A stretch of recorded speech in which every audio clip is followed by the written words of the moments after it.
So Jen and I were out going for a stroll this evening, and we met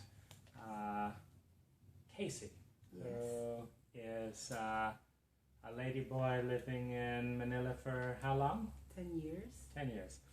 And one of the things that I've learned about transsexuals, is that a term that you relate to? Yes. Yeah.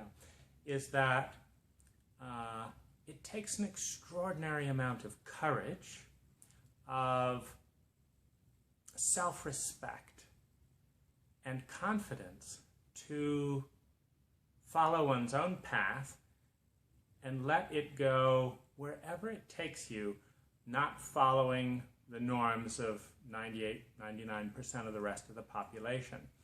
And so one of the things that I have as a stereotype from this observation in my head is that someone who has already gone through the journey of becoming transsexual, Yes. and is comfortable in that, is also comfortable with being able to think for oneself. That's right. And being able to make a wide variety of decisions, not based on what people think, but based on who you are, what's right for you, and with a fair amount, or I would say an unusually high amount of self-knowledge. Yeah. And the other thing that really interested me about you, Casey, is that like I imagine being a transsexual and going on that journey being very hard. I also, you're in the sex industry. Yeah. And so you're working on the street, you're in this very intimate terrain where it's very vulnerable and personal to Yes. do this kind of work. And you've got all this ignorance and social judgment coming at you, because first you have the judgment of changing gender. Secondly, you're doing it in a direction that most of the world's cultures today are still chauvinistic, Yeah. which means that they instinctively or consciously or both behave in a way that values women and femininity less than men and masculinity.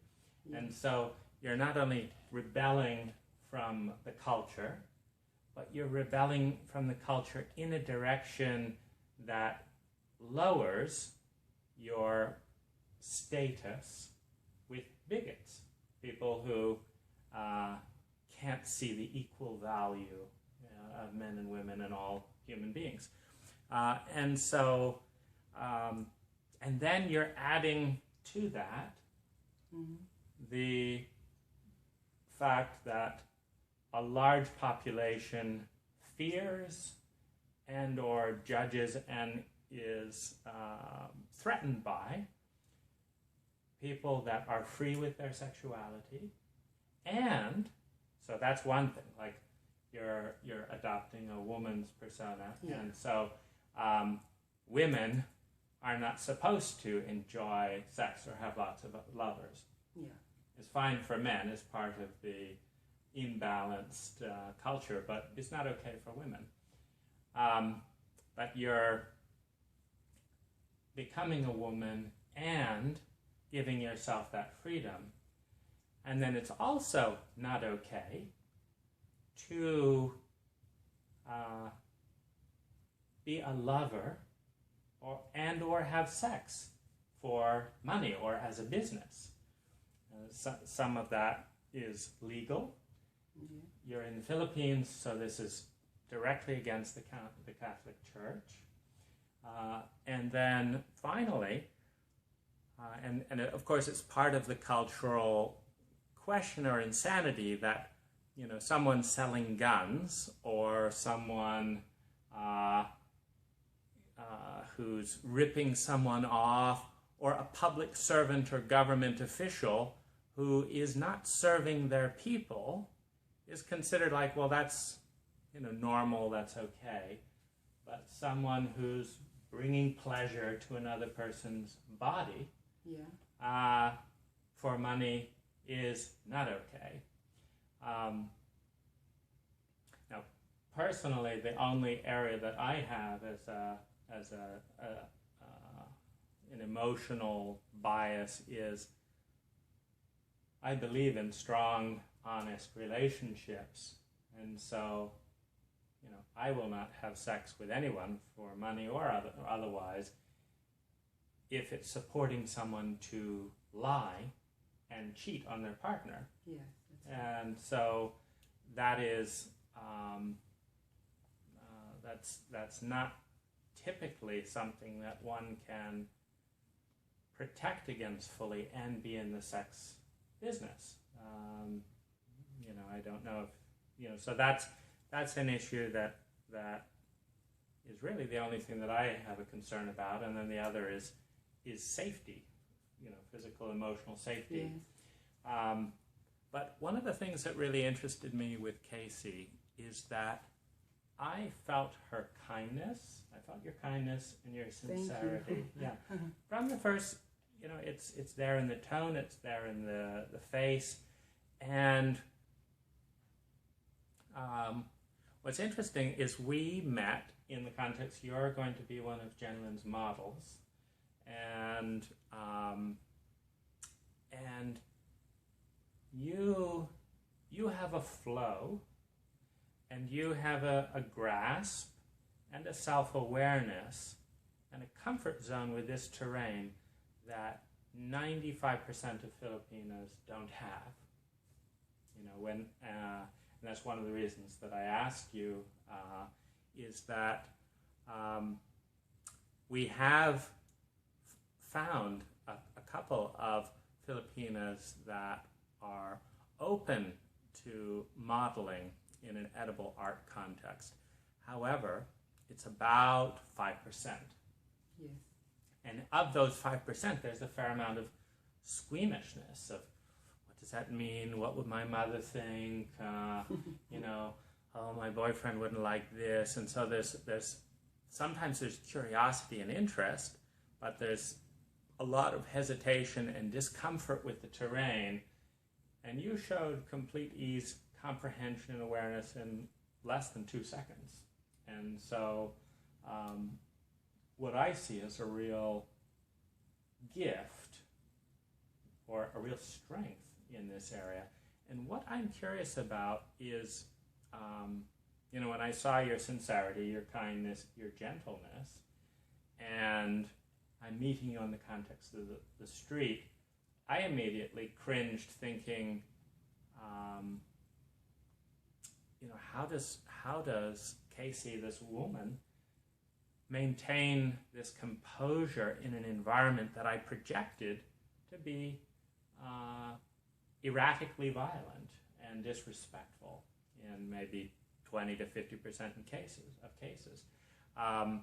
Just from hearing sex worker horror stories. And what I'm interested in most is your response was surprising to me. And so why don't you tell our viewers, so what's your experience of safety and respect in your work? From what percentage of your customers treat you well? Yeah, I mostly I'm lucky because I always get a customer that is nice to me. It's the matter on how you treat people. If they treat you bad, if you treat them bad, then they will also treat you bad. Mm-hmm. And I can believe that because in a relationship dynamic, there are two forces. There's assertiveness and there's receptivity to a wide spectrum of behavior. And so what I can imagine is that you are not inviting or open to being treated badly. Yes. And that you are asserting a strong connection with respect, with dignity. And I wanted to know if you have any conscious strategy or approach to that, or if it's instinctive. It's instinctive. So your kindness and your respect simply shows up spontaneously in a way that brings out the best in the people that you work with. Yes. That's wonderful. That's an area that I also admire, because I would say you have that more than I do. I can get reactive in different environments. If someone, hurts my feelings or says something a little roughly, I'll get reactive and thus kind of lose the gentleness and the kindness in a way that I have to work to really come back and say, okay, in this situation I'm gonna respond this way. But it sounds like you have an integrity level it's just spontaneous and relatively easy. Yeah. And who modeled that for you? Have you had any models as a woman, a mother, a grandmother, or something that gave you an idea of this is a mature, respectful, sensitive, kind woman? Well, on my experience, Mm-hmm. I didn't get it from, but I get it on my experience, everyday experience. So you learned. Yes, because if you do things like this, and then you think about what it's gonna happen on the future. Mm-hmm. If you do things that is not good, then you earn also. There is a karma also that you get in the future. Mm-hmm. Mm-hmm. So you didn't have, your mother or your grandmother didn't model this? No. And you chose to be transvestite, I believe, when you were 5 years old, around Yes. there. What do you think that you see and you know that someone who hasn't gone on this journey might not see or doesn't know? I don't know. You don't know? Okay. Well, thanks very much for chatting. It's a pleasure getting to know you. And you guys are in for a treat. Just go to edibleloveart.com and you can watch Casey being luxuriated and decked out in the most exotic local fruits and vegetables. Thank you. You're welcome.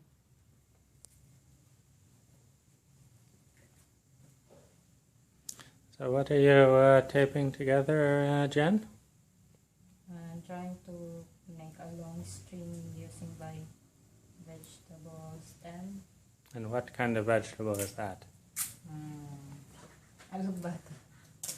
Alabati? Yep.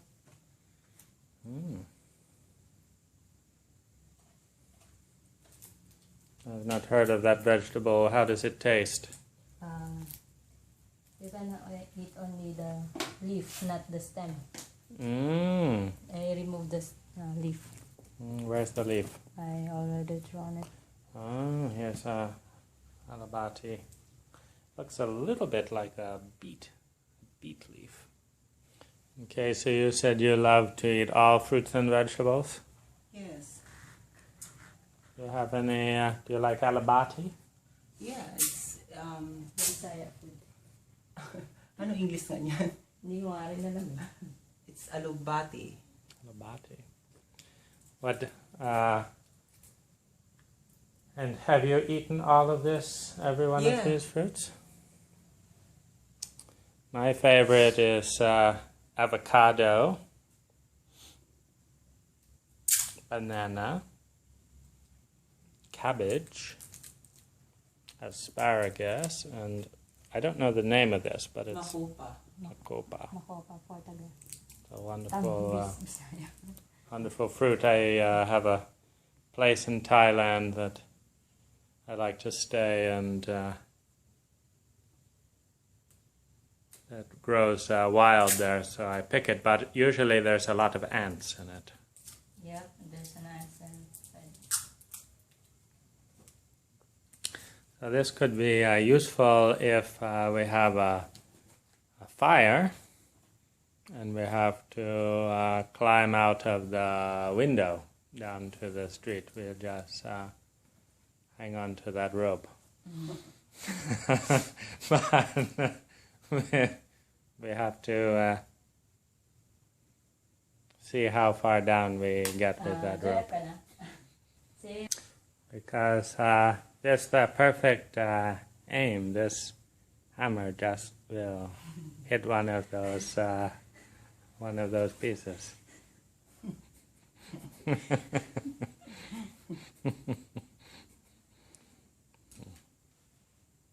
Pillar. 1 to 10. How uncomfortable are you, Casey? Porsyento mo ron. 9% comfortable. 9%? Comfortable. So that's 91% uncomfortable?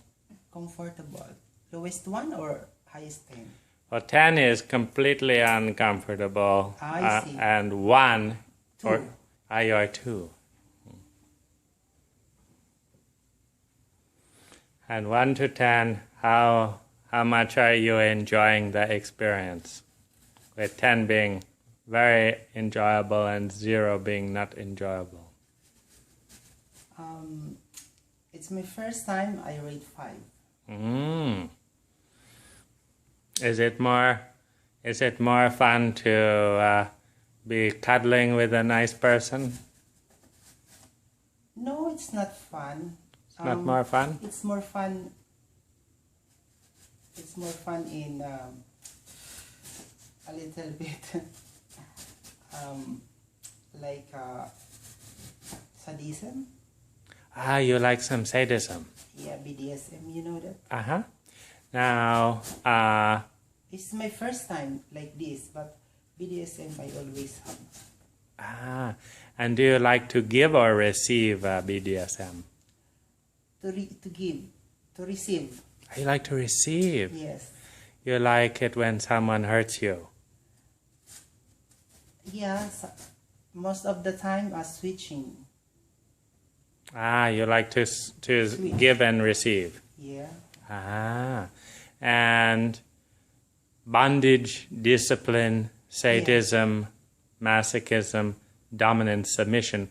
Which part of the BDSM do you really enjoy? All.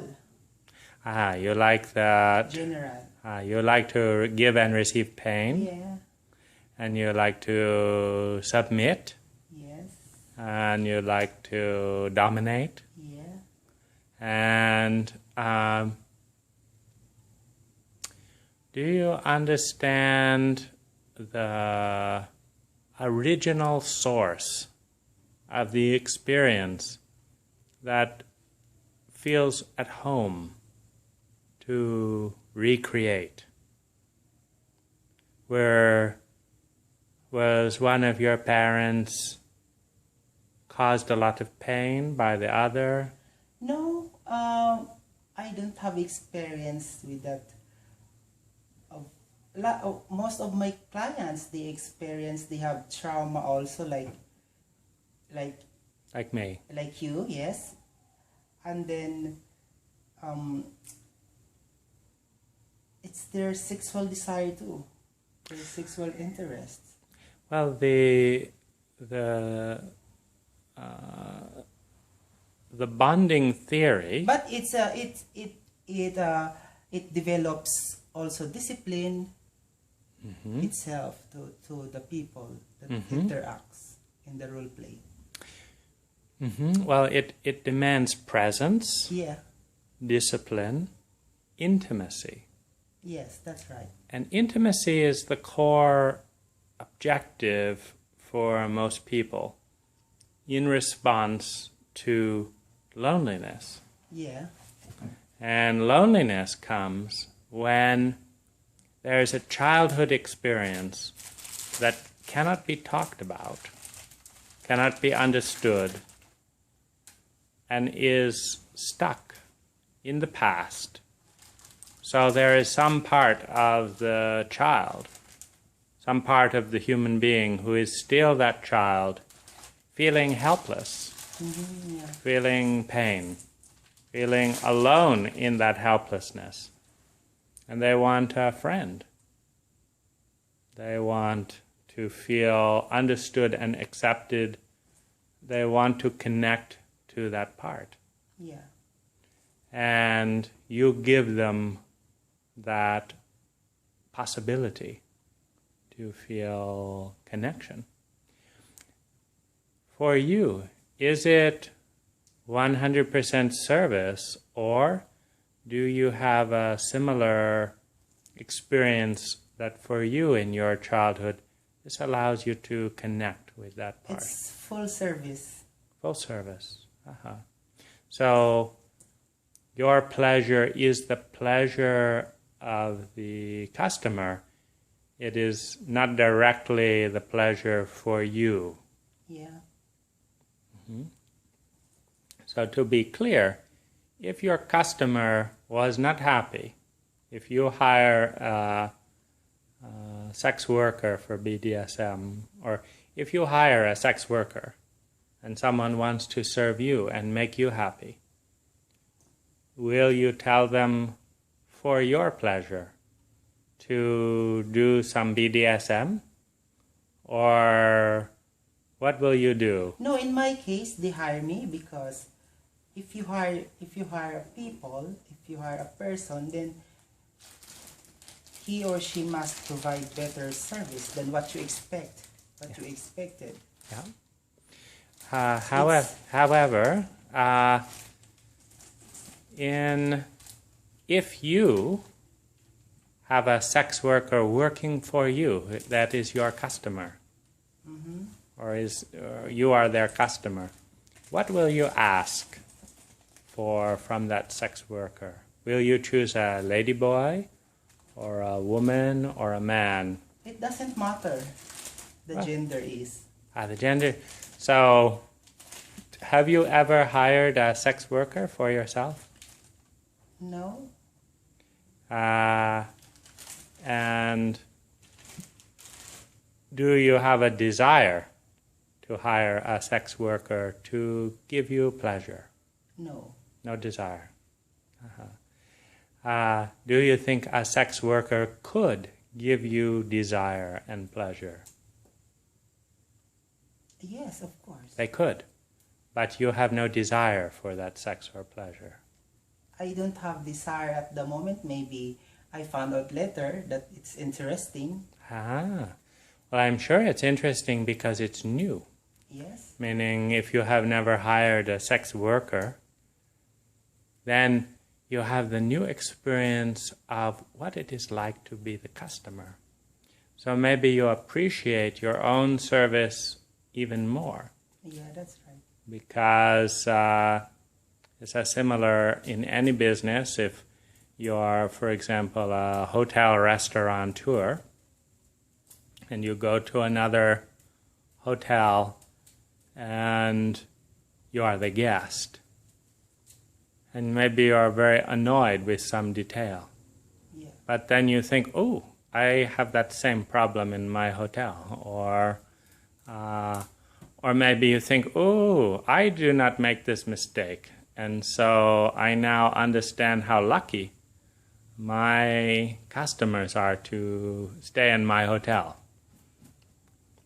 And so have you ever had a fantasy of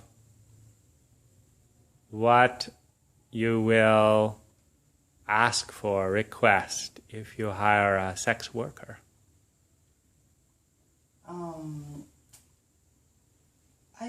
Yes, I have. Aha.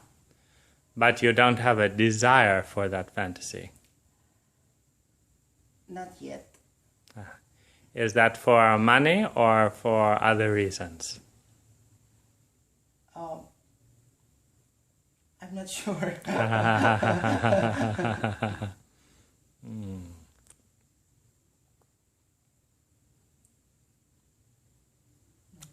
So this is a little bit like BDSM. Yes, I think so. Because it's a sensation. You have warm and cold and touch. It's not direct sexual pleasure. You have some sticky things on your body, and cold things. So it's normal for you. Yeah, it's normal.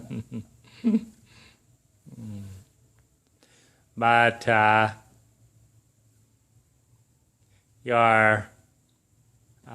when you have a good experience with a customer, or or with a client, 1 to 10, how much do you enjoy that experience? It depends too. But if it's a good one, like if you say, "Oh, this is a great customer," and you think he's maybe the top 10%, how much do you enjoy?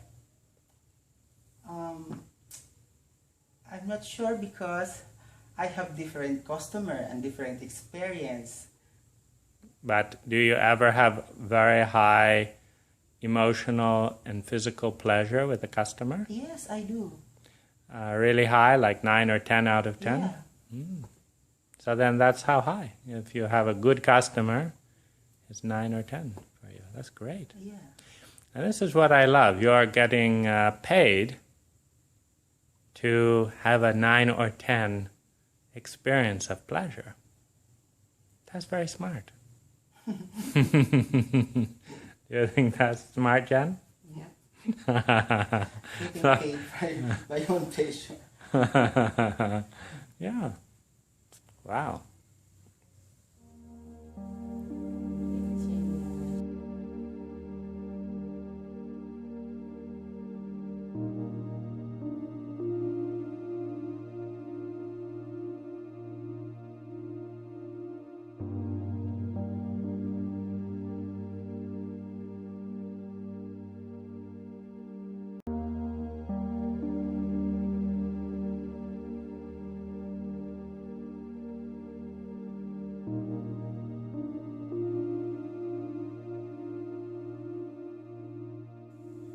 And Lady Jan.